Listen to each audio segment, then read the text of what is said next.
Good afternoon. I am Liz Hoffman-Bauer, and I'm happy that we're going to present today another pandemic. And we have people that know what another pandemic really is. We got David Mills over here and Monty Harley on this side. And they're going to tell us about their experiences with another pandemic. In 1916, before Franklin Delano Roosevelt was diagnosed, there were 9,000 cases in New York. 9,000 cases. And you know how we say 73 here and we don't know who they are? They were published. Their names and their addresses were published. 9,000 of them. There was a man named Robert Rhodes who wrote, I don't know, it was a big article or whether it was a journalist or a book, but it was called A Hole in the World. And he said that he shunned children because you could get a headache one day, 1 hour, and the next hour you'd be paralyzed. That's what he said. The summer of that year, they closed all the pools. And he said it was just like being in winter.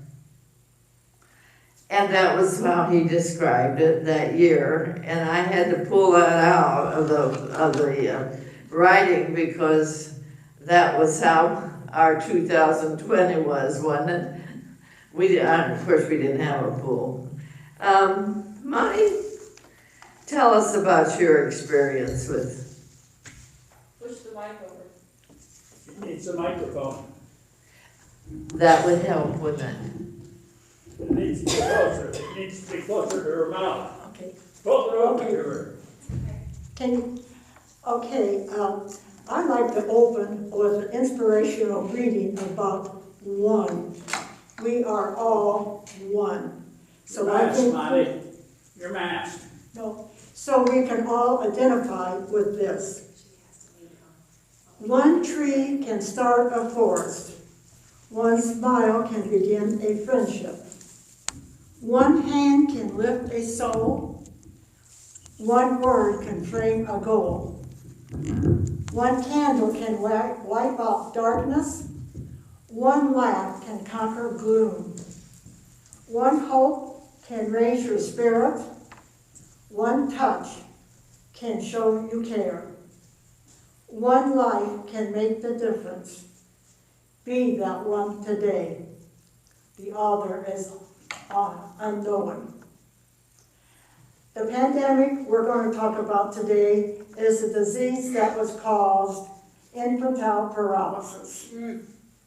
It attacks the nerve cell, which the muscles of the body. If the damage of the nerve cells is slight, the muscles weakens temporarily. If the virus kills many nerve cells, paralysis will be extensive and can become permanently paralyzed. I'm sure we can all recall that FDR and his paralysis from polio. My story is about 3 people in my family, plus my boyfriend Don, who also got polio. On April the 27th, 1953, I graduated from Roanoke High School, Roanoke, Indiana, and I was 17 years old. 5 weeks later, on June the 4th, I had been to a movie with Don. During the evening, I began to feel flush. The next day, I became increasingly sick with fever and began to feel paralyzed on my right side. And by the second day, I couldn't walk. I was very, very scared. I hurt all over and had a lot of muscle spasms. There are 3 types of polio. spinal, respiratory, and bulbar. Bulbar was the most serious, which is what I had. The virus can impair the patient's ability to talk or swallow. My mother called the doctor and he made a home visit. My mother asked the doctor if I should go to the hospital. He said, no, they are short-staffed and she'll get better care at home. I think that was a mistake because it is highly contagious. The doctor said that polio burns out the entire body and that I would never be as well as I was the day before contacting polio. When the fever very slowly went away, I began to feel my right side again. I recall so vividly when my right cheek on my face began to move again. That was really encouraging to me. I understood that with bulbar polio, if I would sink at the breastbone, then I would have 45 minutes to get to an iron lung. My mother watched me nearly every minute. She was afraid, perhaps, that I wouldn't be able to speak. This did not happen. My breastbone did not sink. I was bedfast for 2 weeks, and my mother took completely care of me. I haven't any idea where I got polio.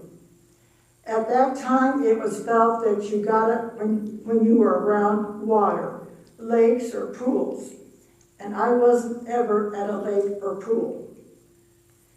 After 2 weeks, I contacted polio. My mother got polio. At this time, my sister came and took over the household.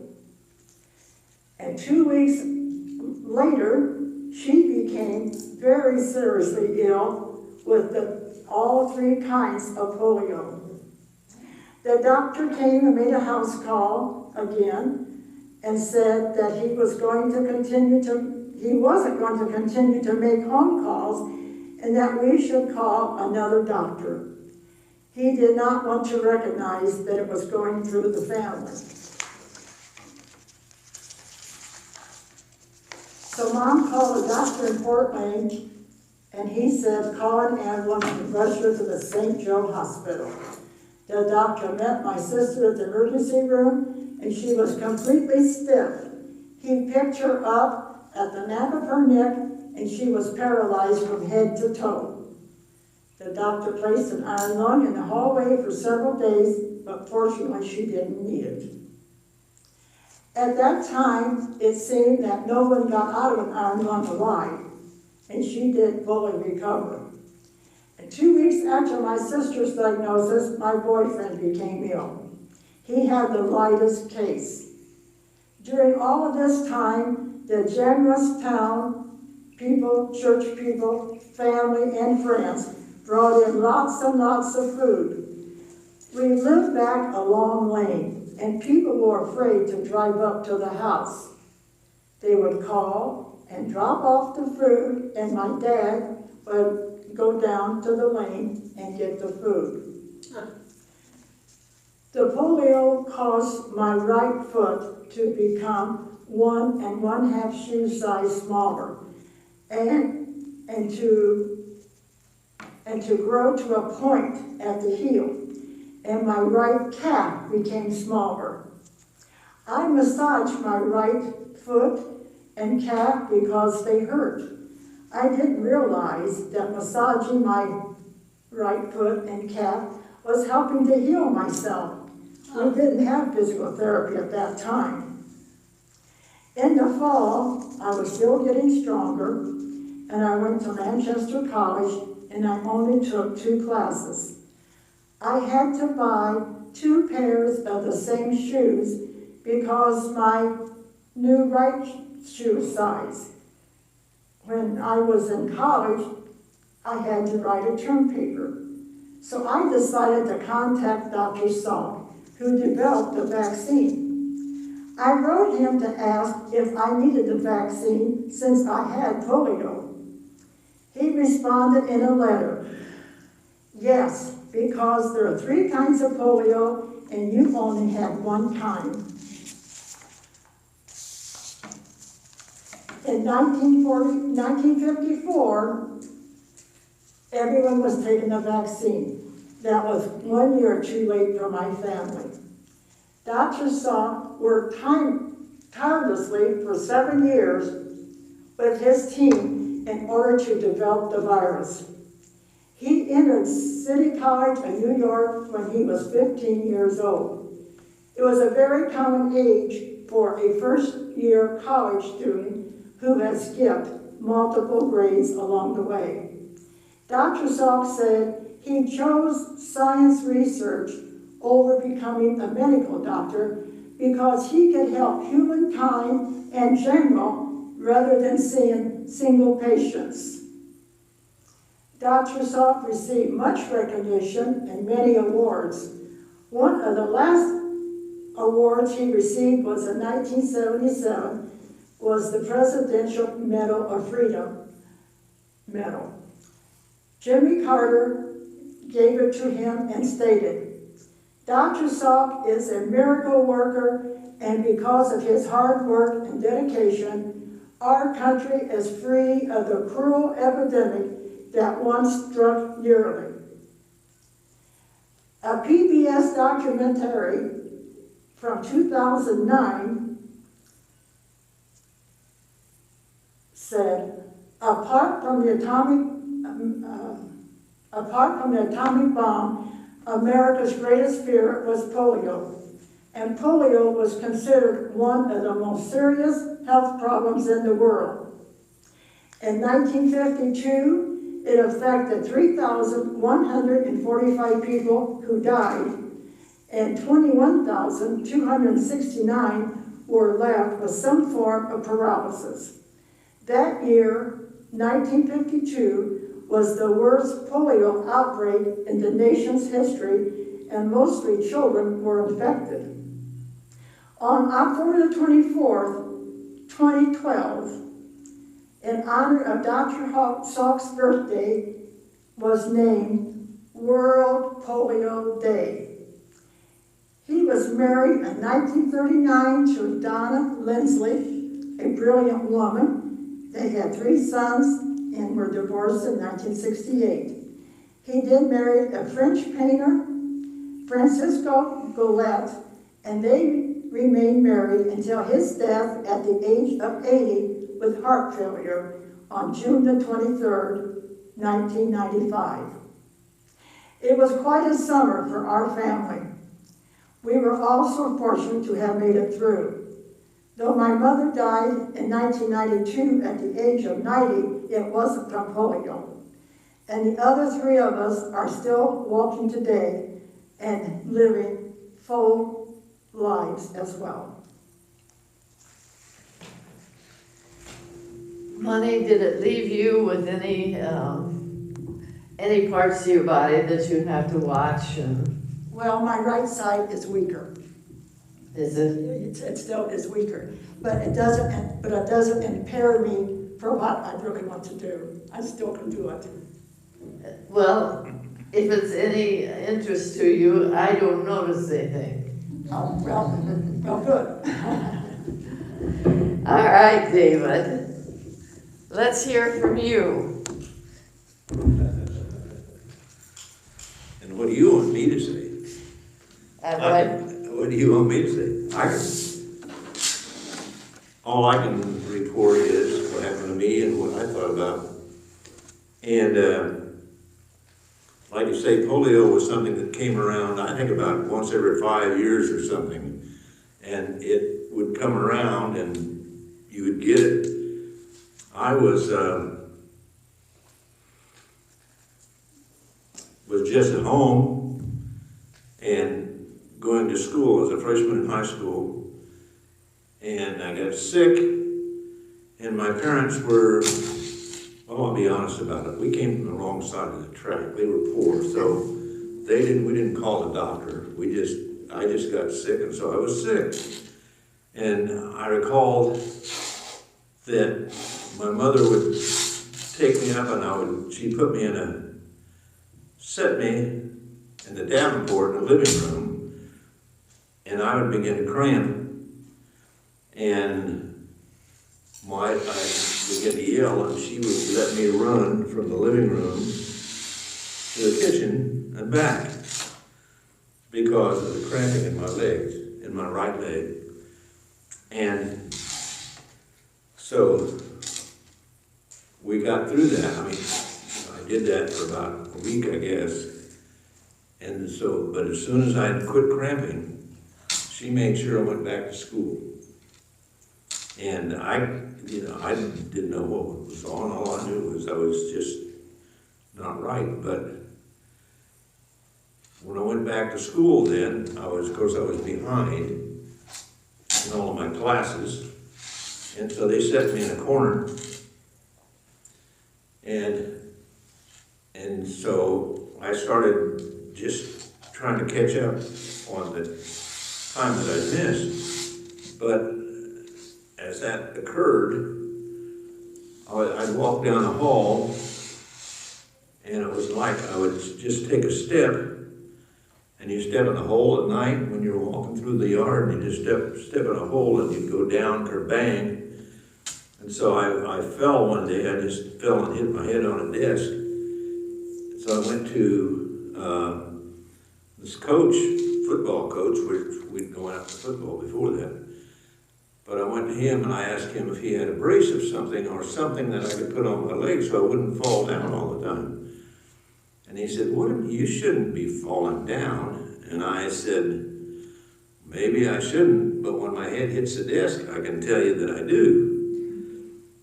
And so he immediately said, well, let's do something about that. So he called, and my doctor at the time lived just across the street from the high school.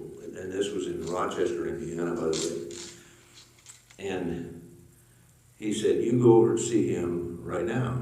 So I said, okay. So I walked across the street, and my doctor took one look at me, and he said, you've had polio, for crying out loud. You need to get to a hospital. So he called my father, and my father came in, picked me up, and took me into a children's hospital in South Bend, Indiana. And it just happened to be, I shouldn't say this probably, but across the street from the parking lot for the Notre Dame football team. So that was kind of interesting. But when I went in there, they took me in, and there were a room of 10 of us guys. They're in a room, all from the same county. And so they would come in every day, and I'm just going to talk about what we did and the treatment we had. And the treatment at that time was the nurse would come in, and I don't know how they did it, but they steamed wool blankets, wool army blankets. And they just say, face down, and they take that wool army blanket and throw it on you. And I'll guarantee you yelled. Everybody yelled when they did that. But that was the treatment at the time, just to, I assume, loosen the muscles. I'm assuming that because I never did ask anybody. But as time went by then, they had in this little children's hospital, they had a pool. And they told me, when you can touch your knee, when you can touch your toes, you go home. Okay, but I at that time could not touch my knees. I couldn't lean over, no matter what I did, I couldn't lean over and I couldn't even touch my knees, let alone my toes. In fact, if they'd have made me touch my toes, I'd probably still be there. But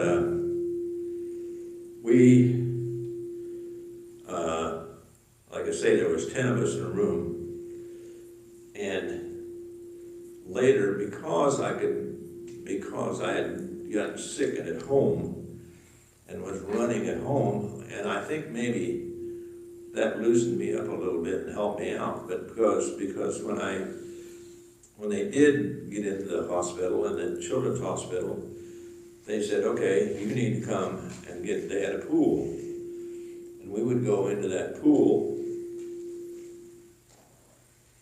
And another kid and I would get in our wheelchairs and we'd go up there and go into the pool.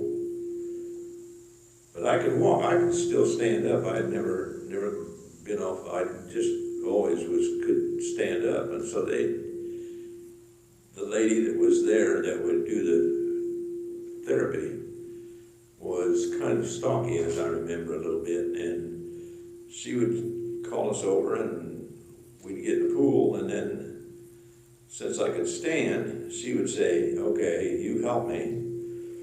And they would bring different people in, girls, boys, whoever, on stretchers, and it was my job to stand there and pull them over and drop them down in the pool so she could work with them. And then when she was done, I'd pull the rope and up it'd go, and so I stood a lot of time in the pool just helping out in what was going on. And so then when she was all done with me and wanted to get done, she'd say, okay. And things were kind of rough back in there, but she had just a piece of plywood leaning down with a piece of 2x4 nailed to the bottom of it. And she'd ask me to get in there and put my foot on the bottom of that, put my heels to that plywood, or a 2x4. And then she'd put her feet on my back and she'd say, touch your toes. Wait a minute, I can't touch my knees, let alone my toes. But she'd just put her feet right here and start pushing. And I talked to her once in a while about that, but she determined that I was going to have to touch my toes before I could leave. And that was the point of loosening up. And I don't remember anymore now, it's been too many years. But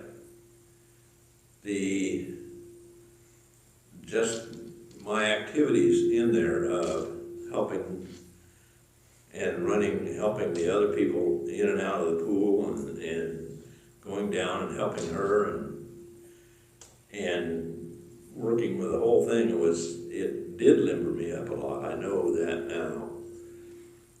But my whole right side has been, and I thought it was just my leg that was damaged at the time. But I've since learned that that's not true, that it was up my right side. And I can tell from what I do, and later in life when I became active and started, if I were to throw a baseball, for instance, now, and if I were going to throw it, if you'd stand over by that wall and I were to throw the ball to you, I'd have no idea where it's going. When I let loose of it, it's just going to go somewhere, but I don't know where. So it's still there. But I guess I found out that what I really learned is it really doesn't make any difference what you have, it's what you do. And from the rest of my life, even though I had polio, I would still go back and do the same things I could do before. I mean, I could still walk, I could still talk, I could still do. Weren't you in service? Yes. How did you pass the test? Do you want to ask me? I'm in a church. To be honest about it, my grades were not such that I could get I wanted to go to college, I knew that, but I couldn't my grades were not such that I could get any money, any place to go. So I joined the service, and when I went in, the doctors, I went in and took all the written tests and all that good stuff. And then I went into the doctors, and the doctors said, well, you can't go into service. You've had polio, you can't do that. But I had worked on a farm all that year, throwing bales of hay and everything else. And so I just said, well, I can do anything anybody in this room can do, which at that time I probably could, to be honest about it, I probably could. And so they said, well, they had called a couple of different doctors down to look at me, and I just kept telling them I can do anything anybody in this room can do. Finally, one of them just said, well, if he thinks he can do that, let him go, and if he gets there and he can't do it, they're gonna throw him out anyway. So I kind of did that, and by the time I took all the written tests and everything, I got a call, and I went into I got a call, and I went into an office, and they said, we need to talk to you. Well, they wanted me in the Army Security Agency, which is pretty,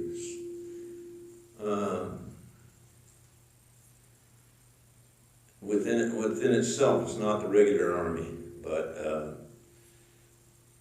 I asked why me, and he said, well, because, your test scores are so high.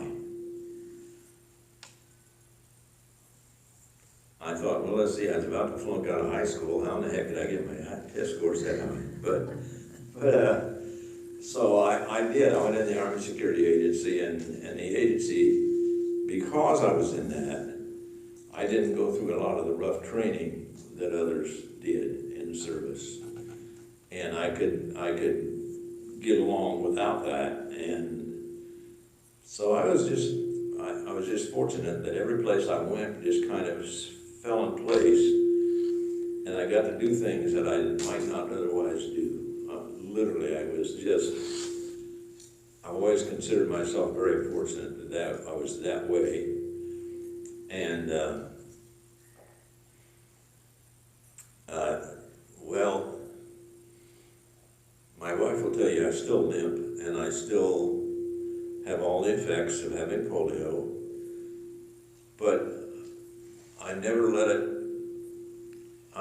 it stop me from doing what I wanted to do. If I wanted to go do something, I went and did it, no matter whether I had it or not. And so I wanted to play basketball, I couldn't. And I wanted to play football, I couldn't do that either. But it so happened that I had a friend who was a coach, and I think he was a junior high, as I remember, he was a junior high coach, and he said, I need some referees. I can't read that. You need to come help me referee. So I said, okay. So I have never played a game of varsity basketball in my life, never played a game of varsity football in my life, but I became a very good football official and spent a lot of my lifetime refereeing football. And I got good at it. I don't know why. I have no idea, except I liked the sport when I was in high school. That's what I was doing when I got polio. And so I found out that in life, I pretty much can do what I want to do. And that's not physically able to do some things others can do, but mentally, I can go ahead and do them. I can just, and so I did that, and I did that in the hospital, and many years later, I went back to that little hospital that I was in, and from all the treatments that I got involved in there, I found out that little hospital was right across the street from the Notre Dame parking lot. No. For their football, yeah, for all their football field. And it was kind of like, well, okay. David, So, let's open it up to see whether the people here want to ask questions of you and Monty. Suits. Is there something more you want to say before we do that? I didn't know what I wanted to say when I started talking. No, just You've been fun. Who has a question? I was curious about the money with her feet. Have they, is one still smaller than the other? Yes, the right foot is still smaller, but I don't have to buy two of the same pairs of shoes anymore, Oh, you know, so I do it with an insole. So, you know, I'm fortunate. yes.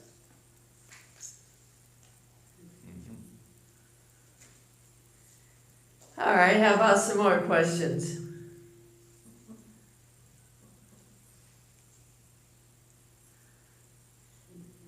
I have just been fascinated by these two.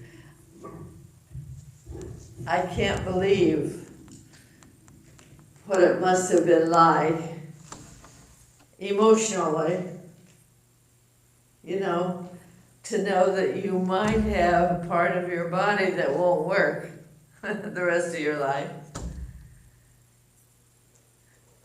I'm sure that would do me in for a while. Are there other questions? Is there Yes. a lot of fever with polio? Uh, A lot of what? Fever, Now, who are you asking that either of? one. I don't recall that. I don't recall fever. I did. Did you? I did. I had fever that ran about 102, and that ran that for several days. And when my fever began to break and go down, that's when my feeling started coming back in my cheek and my right side, when the fever started to go down. I had the fever for, I would say, a week, and then I got better. May I ask, But I didn't walk at all for 2 weeks. how old were you when you had? I was 17. Okay. Did you say how long? No, just how old she Oh, was okay. at the time.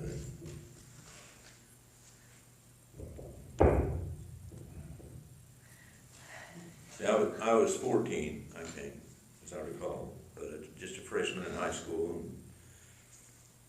One of the fascinating things, David and I have talked about a little more than Monty and I have, one of the fascinating things that he tells was a physical therapy they gave him in the hospital. And he did tell about it, but I want to tell it again, about this blanket Oh, yeah. that they made so hard to throw on him, and every muscle in his body would respond to that. And that was physical therapy. Yeah, all it was wool, army wool blankets that they soaked in steam. And they'd bring it in and just say, roll over and throw it up over your whole body. And I guarantee you would yell. It was hot. Everybody yelled, but, and I know it was just to loosen things up so you could start going, but at the same time, there were,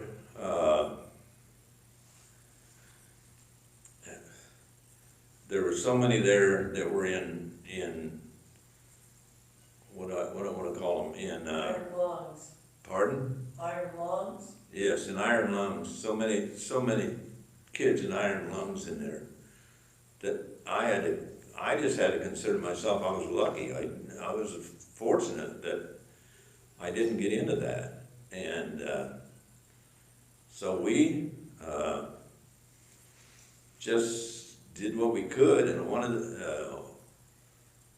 jobs that the girl gave me when I was in there was I'd go to the pool every morning, and I would get into the pool and I would they had a lift, and they would bring people in on that lift, and I'd bring them over, pull them over, and run the lift to run them down into the water, and then just leave them there for a while, and then bring them back.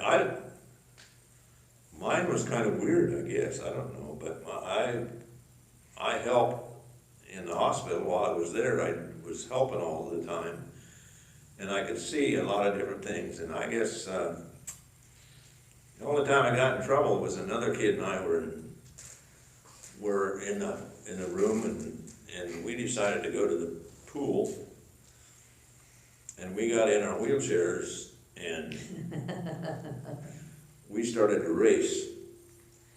So we were racing down the hall, and some nurse opened a door right in front of us.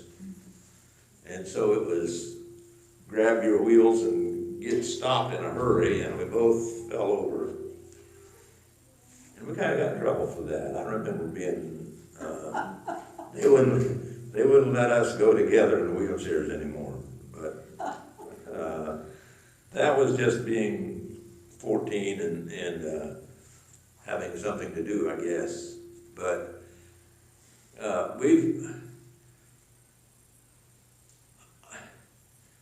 I don't know where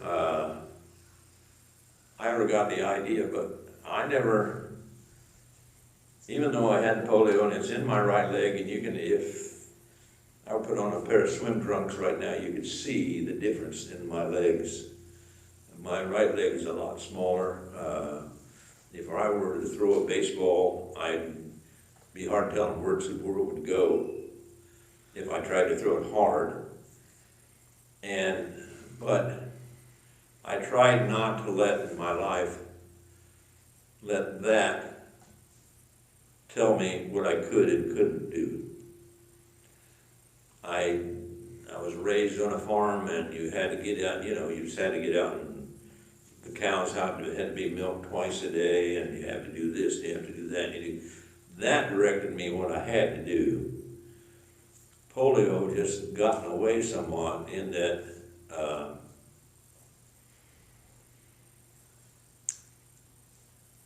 there was some things I couldn't do, but most of the time I could do what I wanted to do.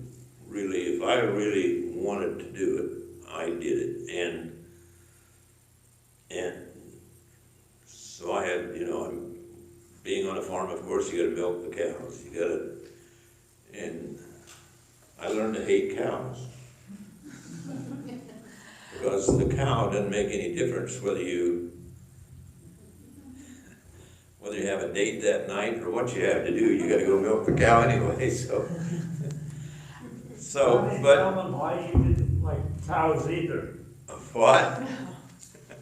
Monty didn't like cows either. Oh, my first job when I was 4 years old, when my mother milked the cows, I had to hold the cow's tail so it wouldn't swoosh in my mother's face. Well, You held what? Say that again. a cow's tail so it wouldn't swoosh in my mother's face. You bet. I was 4 years old, and I was just a little spindly thing, and the cow's tail is very strong, and it would get away from me, and partially it wasn't a very clean tail. So I had to look where I wanted to hold it, and some places I could hold it stronger than others, but maybe that place wasn't very desirable. So that was my first job as a 4-year-old child. And then I lived on the farm, and I did all the farm things too. Yep. But anyway. I have wondered all my life, or not all my life, since about 1950, of course, what an iron lung looks like. And do you get in it completely and then they shut you and you don't even have your face out? So you have your head out. Your what? Just your head's out. All right, tell me, is it hot in there? Does it makes you breathe, doesn't it? Tell me about it. I don't have experience with it. I have just seen pictures with it and read about it, but I don't have any experience with it. Or know anybody that did have an experience with it. No, they Maybe were. David does. I don't. They were. It's coming. I don't have any experience except just to see, and I guess this is the other part of that is, you kind of, even though I'd had polio and I realized that I couldn't do some of the things I wanted to do, but I looked at that and realized those people couldn't move, they couldn't do anything. And they were totally restricted, you know, they're in this round tub and that's their life. And if something happens to that, they don't have any, they can't do anything at all. And so I think part of my life after that was knowing that I was lucky.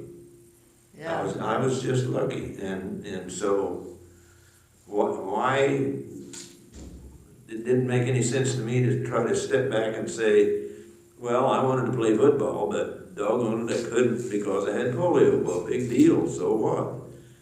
It probably depended on how much you were incapacitated. Well, not really. Once I had polio, I didn't have the strength in my right leg to play anyway. I mean, I couldn't do it, and so, but it was, you learn from seeing others, and when you see somebody in an iron lung, you know you're lucky. You just know that no matter how bad you are, you're way lot better than those people, and so it just doesn't make any sense to say, feel pity for yourself when you see somebody like that. And I guess one of the jobs I had was I would go to the pool, and the little lady that was down there giving all the exercises and everything, she had just a little wooden piece of plywood with a tube for on the end of it. She'd say, put your heels there. And she'd say, now you can go home when you can touch your toes. So, and she put her feet right here. And she'd say, touch your toes. Well, when I went in, I couldn't touch my knees. But she'd say, touch your toes. And then she'd start pushing. That was not fun either. But at the same time, when I was going to that pool and I see the people in the iron lungs, that was, to me, I just felt like I was lucky. I just felt lucky all the time. And when I first went in, I went into a room full of guys, and you were talking about how many people had polio at the time. I went into a room full of guys of 10 people from our county that all of us had polio. And when they came around with their little wool blankets that had been filled with steam and threw that blanket on you, everybody yelled, and everybody, you know, but it was,